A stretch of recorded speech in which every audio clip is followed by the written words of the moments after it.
Buenas noches, jóvenes. Disculpen al accidente de presentación. Hablaremos ahora sobre quemaduras. Bueno, es un tema muy importante porque definiremos como quemaduras todo agente causal que va a producir una lesión en el organismo, y las diferentes causas las vamos a ver un momento más, pero como son quemaduras también lo podemos definir que son accidentes. Todas las quemaduras son accidentales, ¿no? Entonces leamos la definición de la OMS, a qué se refiere, cómo la define un accidente. Los accidentes, especialmente pues las quemaduras, las definen como un accidente fortuito, generalmente desgraciado, o es un daño que es independiente a la voluntad humana. Está obviamente provocado por una fuerza exterior que se manifiesta por la aparición de lesiones orgánicas o inclusive trastornos mentales. Entonces, debemos considerar nosotros en las quemaduras la gravedad, el pronóstico, la terapéutica a seguir para determinar las necesidades de derivar a un centro especializado o no, para de esta manera saber nosotros la profundidad, la extensión y la localización de estas quemaduras, como vamos a ver un momento más. Independientemente de las quemaduras, cuando son más de 10% y son quemaduras de segundo grado, que vamos a verlas también un momento, o cuando son más del 2% incluso, pero quemaduras de tercer grado, o en zonas vitales o en zonas especiales que se llaman, estos pacientitos deben hospitalizarse. Y en general, como las quemaduras son una causa de morbimortalidad y son más frecuentes en niños de 12 a 24 meses. Y obviamente para manejar una quemadura necesitamos un equipo multidisciplinario. Entonces recordemos nosotros, si estamos hablando de quemaduras, la zona afectada, que en este caso sería la piel, recordemos que es un órgano binario, que es el más extenso del cuerpo humano, que está compuesto por dos caras, ¿no es cierto? Hablando biológicamente, son distintas. Anatómicamente, la piel es toma la forma aplanada, tiene arrugas, tiene surcos, en espesor promedio, independientemente de la edad, tiene 2 milímetros, y la superficie más o menos son de 1.80 metros cuadrados. La piel ocupa un 6% del peso corporal y tiene un volumen de 3.600 cc. Entonces, ¿qué pasa con la piel?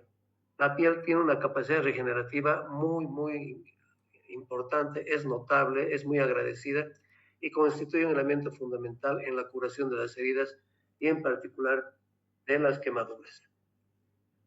Entonces, la piel tiene distintas funciones, ¿verdad? Y las funciones son, pues, como están viendo ustedes en la pantalla, la más importante y la primera, digamos, es proteger frente al frío y al calor. La piel previene de los impactos mecánicos, es una barrera que va a proteger al tejido de daños químicos, físicos, previene como una barrera para que no penetren los microorganismos. Asimismo, también es una forma de destruir los organismos que están ya inoculados en el organismo. Además, presenta una reabsorción de todas las sustancias específicas, cremas, ungüentos, etc. Y lo más importante es que la piel, una de las funciones más importantes, previene la deshidratación excesiva, mientras permite un cierto nivel de evaporación del agua, junto con las glándulas sebáceas y la síntesis hidrolípica, ¿no es cierto? Aparte de eso, la piel tiene la función táctil, sensitiva, y acepta las vibraciones dependiendo de la profundidad donde sea estimulada la piel. Un segundito.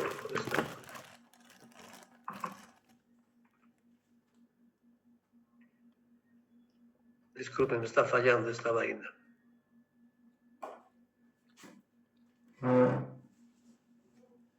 Ya, entonces, nosotros recordemos que la piel está formada por 5 capas, ¿no es cierto? La primera capa es el estrato córneo, en las cuales las células están anucleadas, están aplanadas, y lo más importante es que están llenas de queratina. El estrato lúcido, que está formando por elementos de transición, que está solamente el estrato lúcido ubicado en las palmas de las manos y las plantas de los pies. El estrato granuloso está formado por células que tienen la queratohialina, perdón. Y el estrato espinoso o de Malpighi está formado por células poligonales.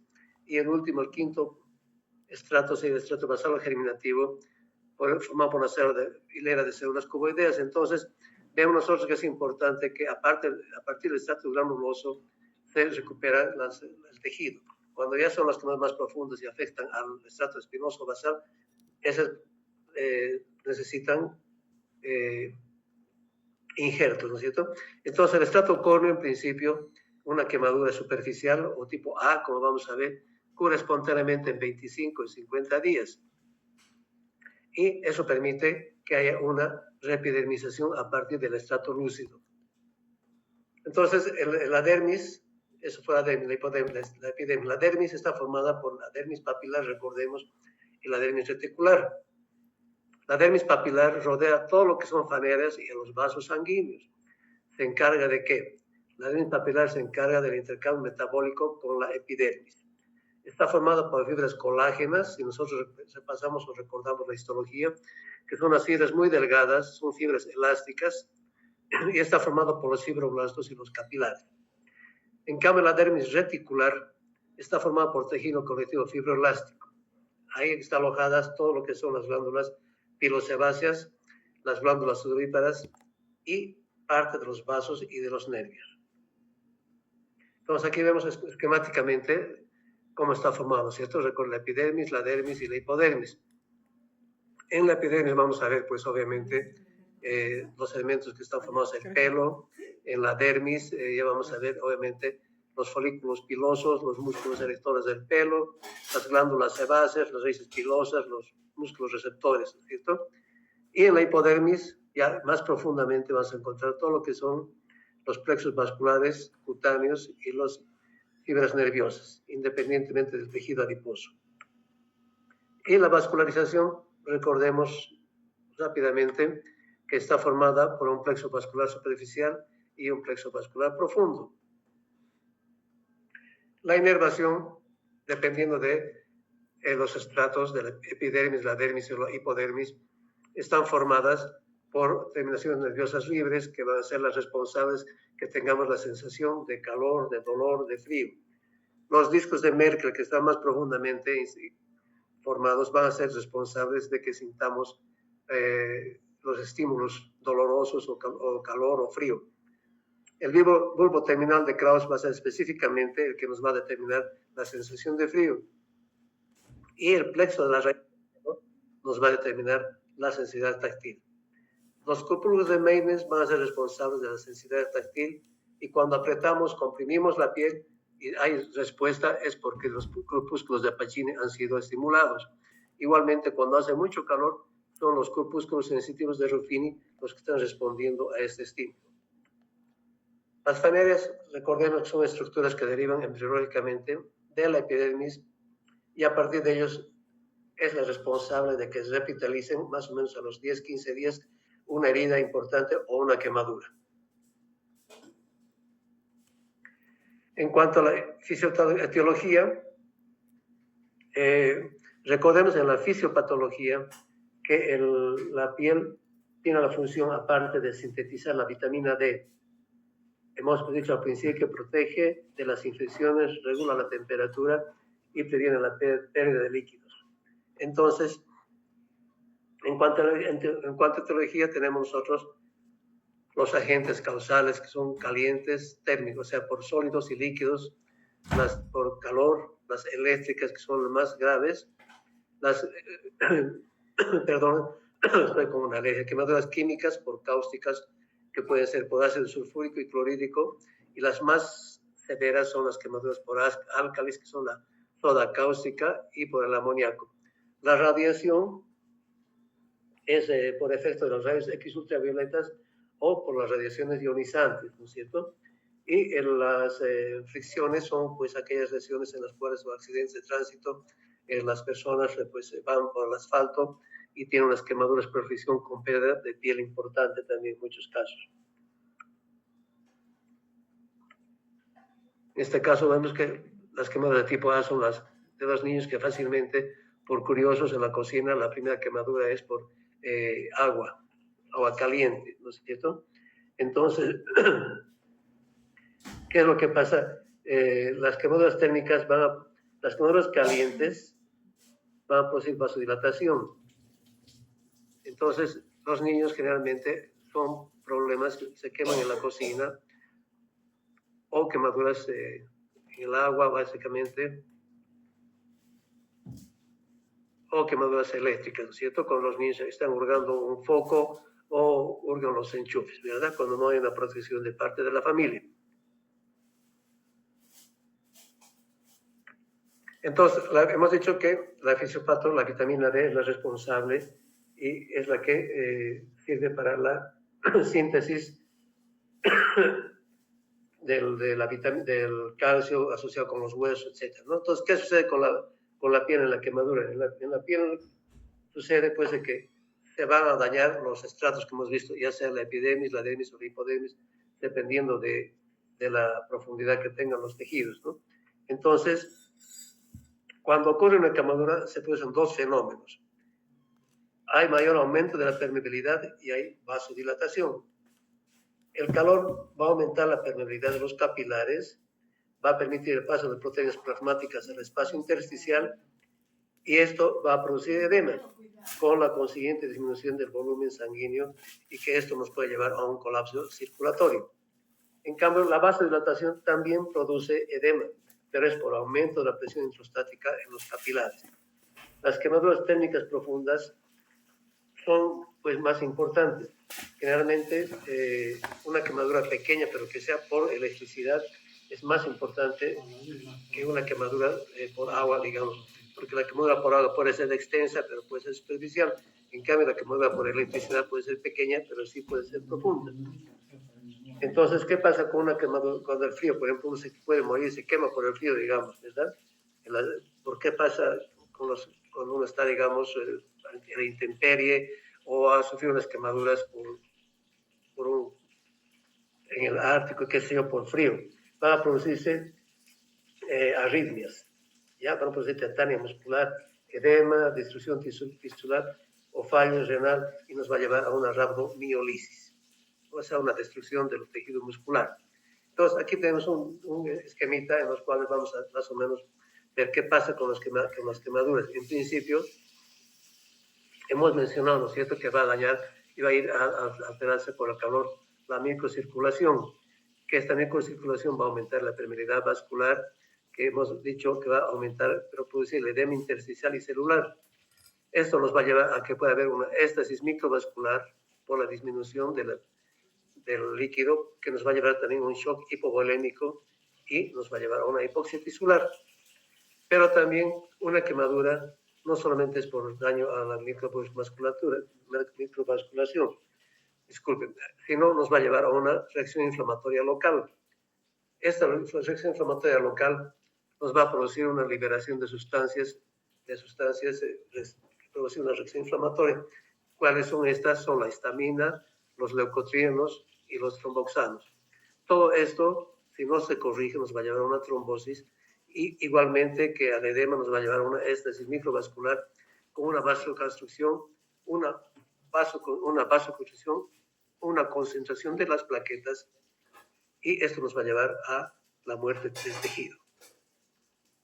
Entonces, recordemos con la presión osmótica, que la presión osmótica es la presión en el sistema circulatorio, como decimos acá, que alienta el agua para cruzar la barrera de los capilares y entrar en el sistema circulatorio. Entonces, aquí estamos viendo la presión hidrostática que está, digamos, equilibrada. Pero en un capilar normal, aquí vemos igual la difusión normal, el líquido, el paso normal de líquidos y electrolitos. Cuando hay vasodilatación, hay aumento de la permeabilidad capilar y pérdida de líquidos y electrolíticos hacia el intestino. Entonces, cuando la presión hidrostática es normal, entonces no hay mayor problema. Hay un equilibrio entre la presión hidrostática y la presión oncótica, que nos va a producir que las proteínas, el plasma sanguíneo, esté pues en la circulación sin pérdida ninguna. En cambio, en los trasodeados, la presión hidrostática va a estar aumentada y la presión oncótica va a estar disminuida. Entonces, el trasudado generalmente de origen mecánico, el exudado es de origen inflamatorio que va a permitir que haya una vasodilatación importante, y al haber vasodilatación va a haber un aumento de la permeabilidad capilar.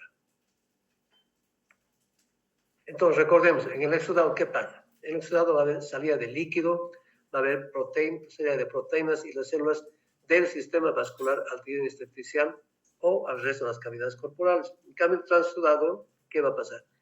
Tiene menos contenido de proteínas, sí tiene albúmina, muy pocas células, la densidad específica es baja y es básicamente un ultrafiltrado del plasma. ¿Por qué? Porque es un desequilibrio osmótico o hidrostático en los vasos. No va a haber aumento de la permeabilidad vascular. Entonces, aquí también, ¿qué es lo que pasa? Ya, si hablamos ya de la fisiopato misma, ¿qué es lo que sucede con las quemaduras? Cuando hay una quemadura, un daño térmico, va a haber un edema a las horas que se ha quemado el paciente. Si no se atiende a este paciente, va a haber, primeramente, el primer paso, un shock hipovolémico, y al haber un shock hipovolémico va a haber, pues, obviamente, disminución de la irrigación a los pulmones, a los riñones y a los intestinos, que nos va a producir un hilio paralítico. Si persiste esta insuficiencia respiratoria, nos va a llevar a una mayor insuficiencia pulmonar. Si los riñones no están perfundidos adecuadamente porque hay una disminución del volumen sanguíneo, nos va a llevar a una necrosis tubular. Y en los intestinos, hemos dicho, un hilio intestinal. Si persiste la insuficiencia pulmonar, nos va a llevar a un síndrome de estrés respiratorio agudo. Si persiste la necrosis tubular, a una insuficiencia renal marcada. Y si hay un hilio intestinal, obviamente va a haber una parálisis, donde va a haber un aumento si es mayormente en el intestino grueso, de las bacterias saprófitas que se encuentran. Entonces, el segundo paso, cuando hay un daño térmico, pues nos va a llevar a lo que es un sistema de respuesta inflamatoria sistémica. ¿Por qué? Porque va a haber una inmunodepresión que nos va a llevar a una infección de la herida.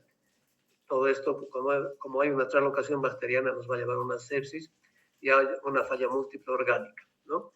Y cuando se ha perdido la barrera cutánea, va a haber también una respuesta hipermetabólica. Con los días, este niño va a tener una desnutrición, y al no tener un buen aporte proteico, vamos a entrar en un catabolismo proteico que igualmente nos va a llevar a una falla múltiple orgánica y al fallecimiento de este pacientito. Entonces, aquí recordemos qué es la inflamación, ¿no es cierto? Vamos a tener la inflamación presente, calor, eritema, edema, nos va a doler y pérdida de la función. Pero para esto tenemos que saber nosotros cómo clasificamos a las quemaduras. Vamos a usar la clasificación de Fortunato Benaim, que las clasifica en tipo A, en tipo ABA, en el tipo ABB y en el tipo B. ¿Qué pasa? Entonces, de tipo A va a haber lesión en la epidermis, ¿cierto? Y va a haber una curación espontánea en 7 días más o menos, como hemos dicho al principio, sin secuelas. La de tipo ABA, que es en segundo grado superficial en otros parámetros, va a haber una lesión dérmica superficial, va a haber lesión de la epidermis y también de la dermis papilar. ¿Qué significa esto? Que normalmente debería epitelizar espontáneamente de 7 a 15 días, con pequeñas secuelas estéticas, y obviamente cuando uno no cuida adecuadamente estas quemaduras o se infecta, la quemadura sí se puede profundizar y a dejar de ser una quemadura de tipo ABA, ya en este caso sería una quemadura de tipo ABB. Entonces, que sería la de segundo grado profundo, donde está lesionada la dermis profunda, con la epidermis dañada, la dermis papilar, pero no va a afectar a las faneros profundos. Entonces, ¿qué va a ser el pronóstico? Generalmente, como no epidermiza en una semana ni en 2 semanas, va a tener que requerir injertos y va a tener secuelas funcionales dependiendo en qué regiones anatómicas haya sido la quemadura. Y puede requerir esclerectomía tangencial. Vamos a ver qué significa la esclerectomía. Y las de tipo B o de tercer grado, que son las más graves, las más profundas, porque abarcan la epidermis, la dermis y hasta la hipodermis, incluso hasta el músculo y hueso, va a requerir esclerectomía, limpieza precoz e injerto y colgajos. Hay una cuarta clasificación que algunos mencionan, en las quemaduras en las cuales está tomada todos los músculos y el hueso.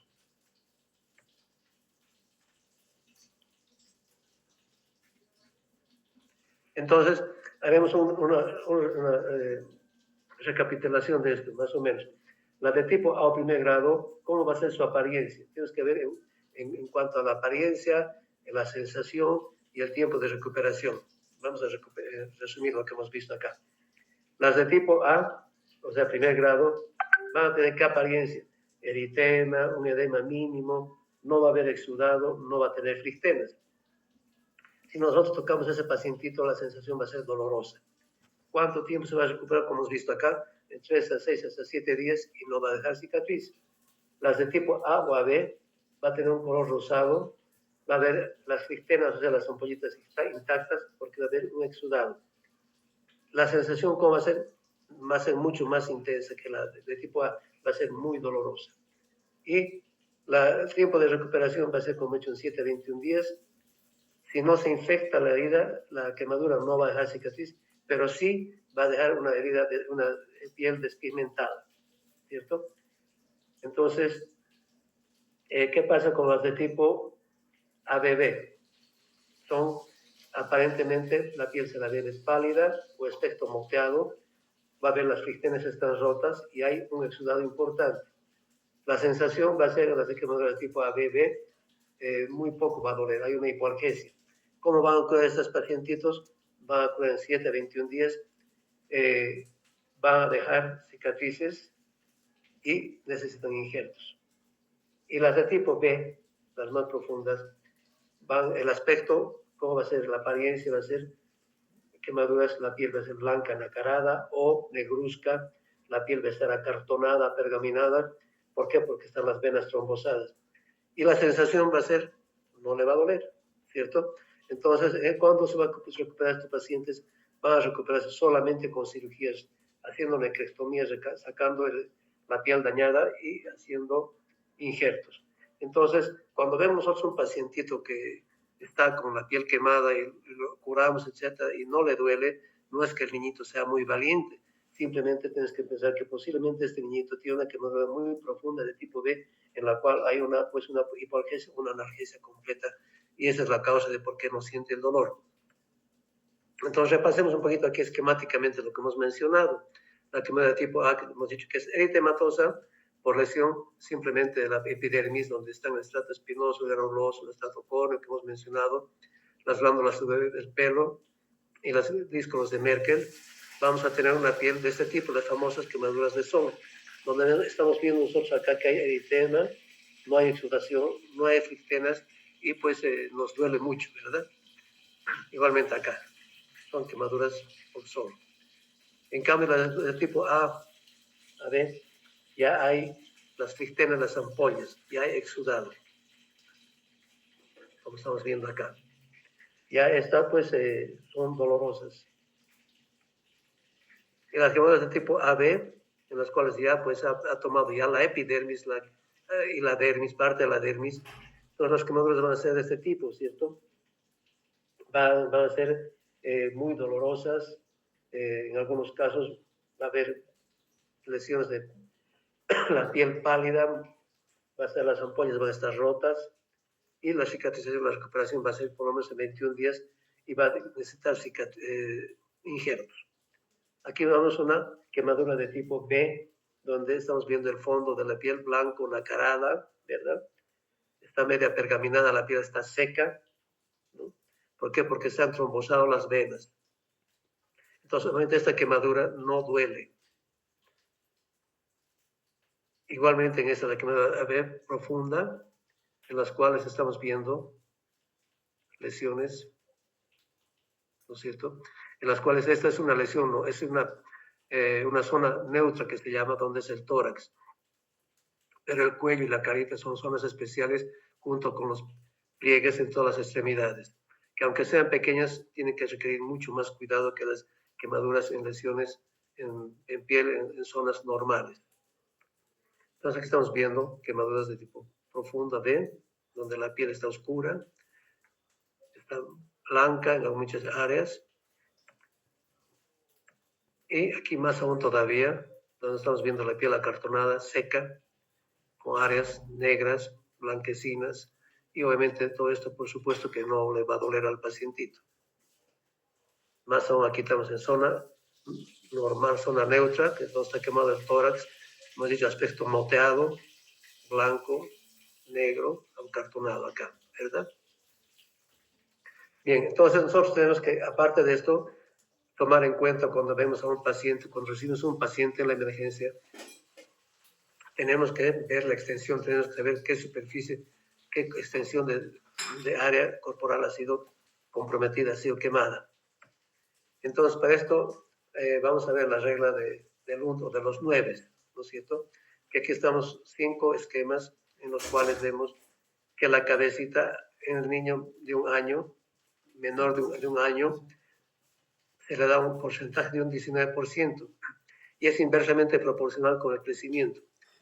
Va creciendo el niño hasta la edad de los 15 años, entonces este niño ya no tiene, este niño de 15 años ya no podemos clasificar la quemadura de un 9%, la cabecita, sino de un 9%. En cambio, las extremidades superiores, tanto de un año, 5 años, 10 años, 15 años, le vamos a dar un valor de 9%. Esto se mantiene hasta la edad adulta. En cambio, el tórax anterior y posterior, un año hasta menores de un año y hasta el año, le damos un valor de 32%. Va creciendo el niño y aumenta, obviamente porque el niño va creciendo, va a aumentar la superficie corporal 32%, a los 10 años va a ser un 34%, y en edad de 15 años o más va a ser la quemadura de tórax anterior y posterior de un 36%. ¿Qué pasa con las extremidades inferiores? Con los niños hasta el año le damos un valor de 15% en cada lado. Pero como el niño va a ir creciendo, lo mismo, al año ya va a tener las extremidades inferiores un valor de 16%, a los 5 años aumenta por el crecimiento un 17%, a los 10 años 18%, que se mantiene hasta la edad de 15 años y adulta, ¿no? Entonces, esta es la regla de los 9, que nosotros tenemos que saber que cuando recibimos a un niño y se ha quemado el tórax, solamente la parte anterior del tórax, entonces le vamos a dar un valor de la mitad, del 16%, porque el 32% es tórax anterior y posterior, ¿cierto? Si se ha quemado solamente el bracito, le damos un valor de un 9%.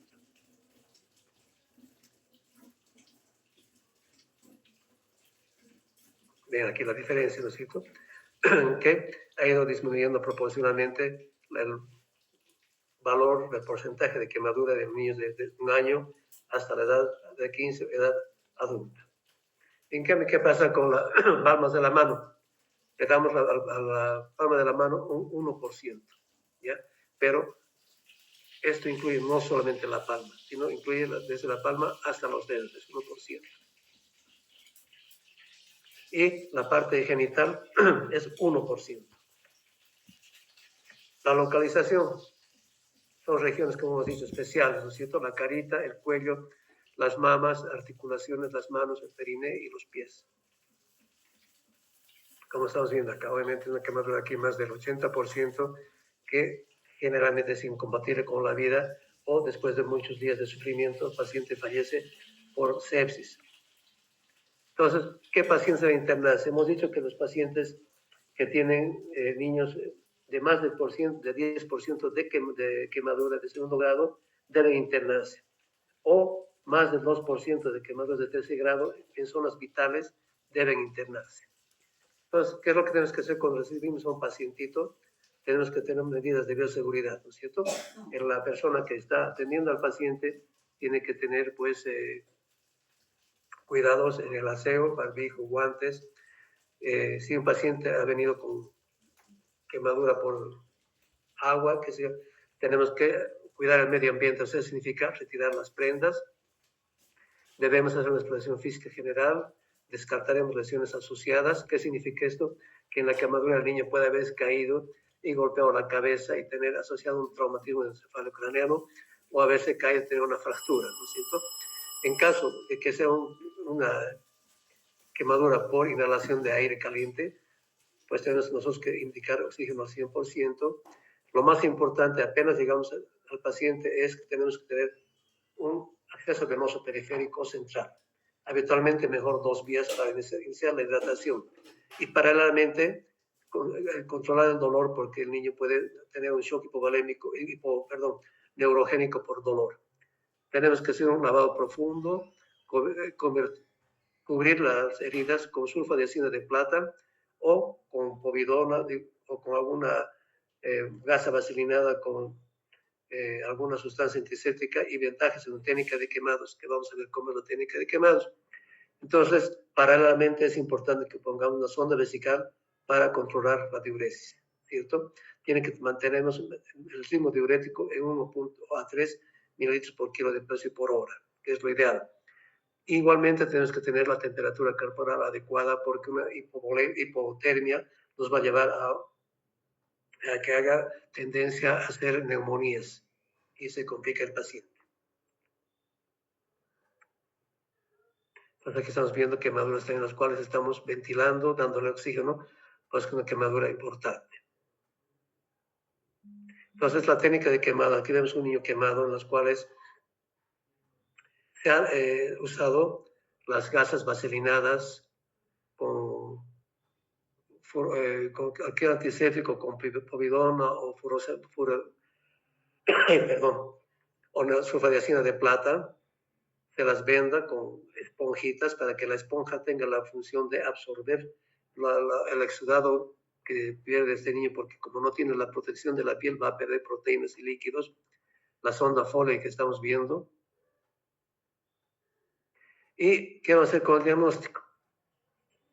El diagnóstico va a ver de acuerdo al paciente, a la área de porcentaje quemada, a la superficie quemada, ¿no es cierto? Entonces nosotros tenemos que ver primeramente de manejarlo, como hemos dicho, la vía aérea, manejar, oxigenar al paciente cuando, digamos, ha sido un incendio donde el niño, aparte que se haya quemado, no solamente haya sufrido quemadura en la piel, sino haya inhalado monóxido de carbono o cualquier otro gas, si es una fábrica, lo que nos produce alteraciones en la vía aérea. Debemos asegurar una buena vía para que tengamos una buena ventilación. Tenemos que obviamente colocar una vía para tener doble acceso venoso de líquidos, ¿no es cierto? No poner en principio sangre, porque si está con está deshidratado, vamos a producir nosotros una necrosis tubular. Tenemos que tener atención al déficit neurológico, que este paciente esté choqueado por un shock hipovolémico o que esté choqueado, digamos, porque sea un traumatismo de cráneo y no hay que confundir. Hay que tener mucho cuidado en esto para ver si, digamos, el Glasgow que puede estar este paciente con 8, con 9, sea simplemente por hemodinamia o por traumatismo neurológico, ¿no? La exposición, como hemos dicho, mantener al aire todo limpio al niño, hidratación, que es la parte más importante. Una vez que tengamos al paciente estable, entonces ya podemos recién a la curación. Entonces, en la evaluación inicial, ¿qué es lo que hemos hecho? Nosotros tenemos que preguntar lo más importante, ¿cuándo? ¿Cuándo se ha quemado? Porque es muy importante saber las horas para el tratamiento de hidratación. ¿Con qué el niño se ha quemado? ¿Cómo se ha quemado? ¿Dónde se ha quemado? ¿No? Y el lugar del accidente, ¿dónde ha sido? ¿En la escuela, en una fábrica, en la casa, donde estaban haciendo la comidita, o estallado la garrafa, o se ha quemado con la leche, con el agua caliente, ¿verdad? Entonces, nosotros tenemos que hacer exámenes complementarios. Al momento en que lo tomamos al paciente y que estamos haciendo el acceso venoso, tenemos que hacer un hemograma completo, tenemos que hacer una dosificación de albúmina, específicamente la globulina, hacer un boom para medir la urea, la creatinina, la glicemia. Lo más importante son los electrolitos, ¿no es cierto? Y un examen general de orina. ¿Por qué los electrolitos? Porque la hiperpotasemia nos va a llevar a una alteración cardíaca, a un paro cardíaco.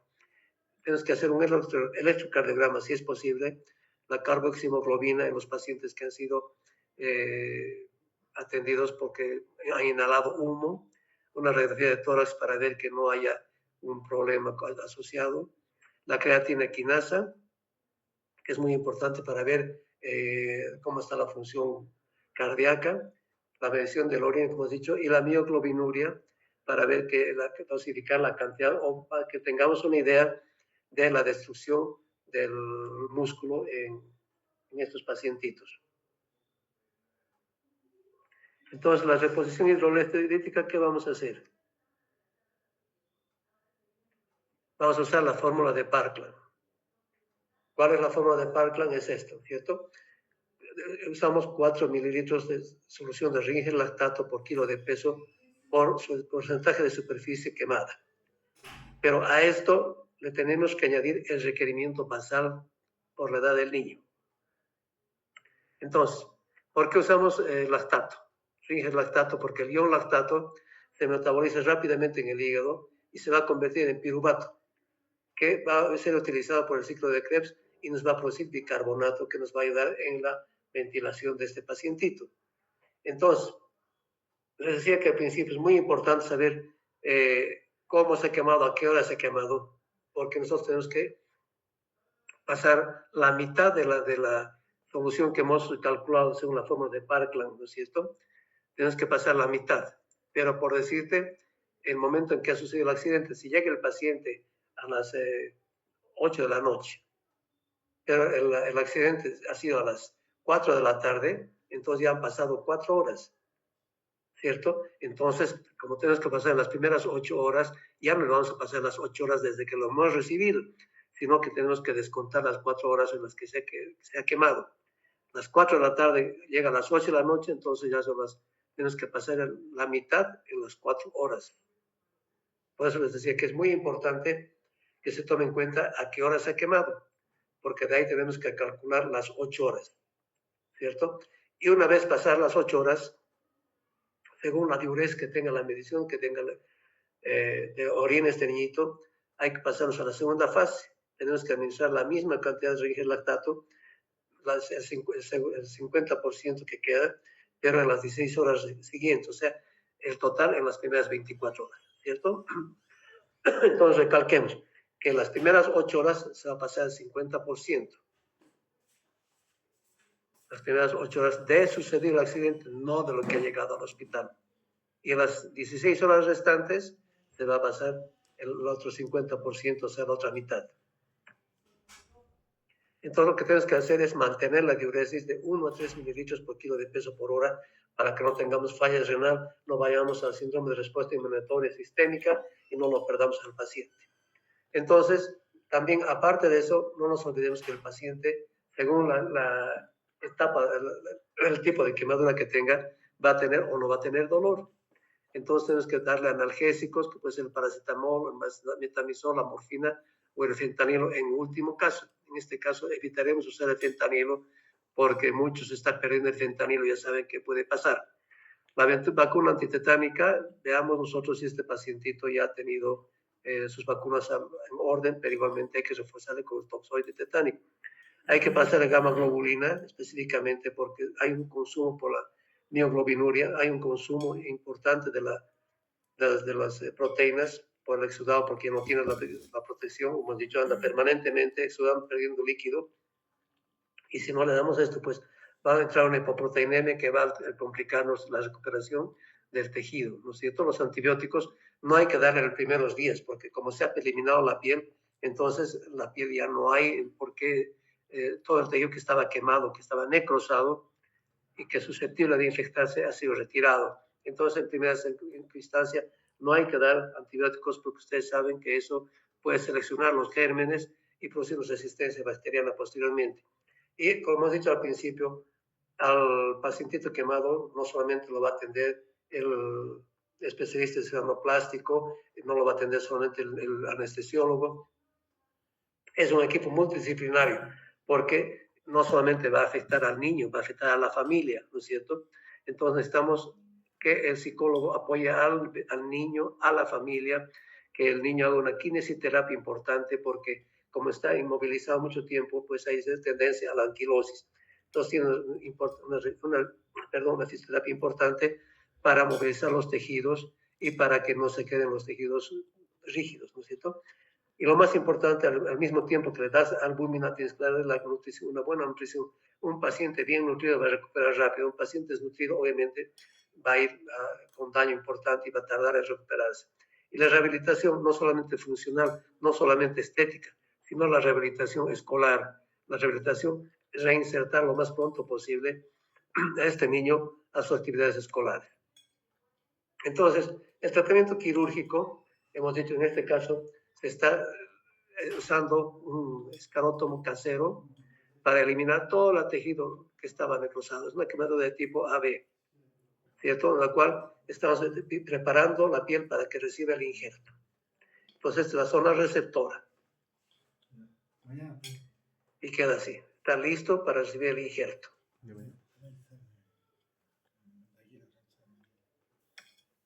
Lo que hay que tener mucho cuidado es que hemos dicho que al principio que en la quemadura, básicamente las quemaduras térmicas, se producen edema importante. Este edema que se va a traducir en que nos puede llevar a un síndrome compartimental.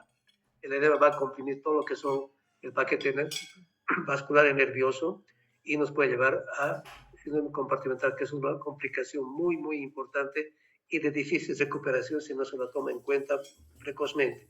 Y para eso, para evitar el síndrome compartimental, tenemos que hacer nosotros la sección de los vasos, digamos, de la piel, dependiendo de la profundidad, y de esta manera permitir que él recupere el espesor un poquito y mejora la perfusión y el niño no vaya a hacer el síndrome compartimental.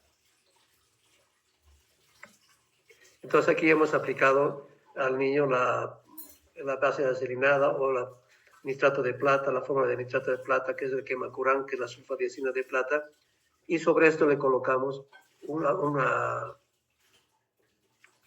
esponja, y la esponja va a tener la función de mantener limpia la herida, va a chupar todo lo que sea el exudado, y aquí está la esponja que estamos vendando, va a chupar el exudado y va a mantener la herida limpia, y sobre eso hacemos un vendaje, venda apósito que se llama, son apósitos que permite que uno vaya envolviendo al paciente, y cuando son los pacientes quemados de extremidades, lo importante es empezar a vendar de abajo para arriba, para ayudar al drenaje venoso. Y aquí estamos viendo al paciente ya listo, bien vendadito, con su sonita Foley para medir la diuresis, y estos vendajes no se andan haciendo las curaciones diarias, sino esperamos unos 5 días promedio, y si está, nosotros cada día vamos viendo si no mancha la herida importante, si no aumenta la manchada del vendaje apósito, si no hay mal olor, pues dejamos 5 días, porque la complicación más importante en estos pacientitos quemados es la contaminación y la infección por pseudomonas. Entonces, como analgésicos, pues usaremos el paracetamol, que vamos a dar a 15 miligramos por kilo dosis, el metamizol a 20 miligramos por kilo dosis.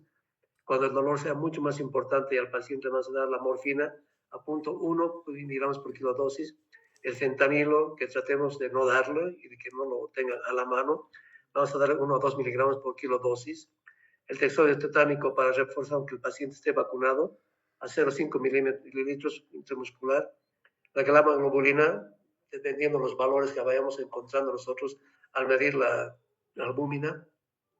Menores de 3 años vamos a dar 250 unidades internacionales intramuscular las veces que sea necesario, y en mayores de 3 años el doble a 500 unidades intramusculares cuando sea necesario. Muy bien, jóvenes, con esto estaríamos haciendo un breve recuerdo de lo que son las quemaduras en los niños. Si tienen alguna pregunta, por favor, háganmela.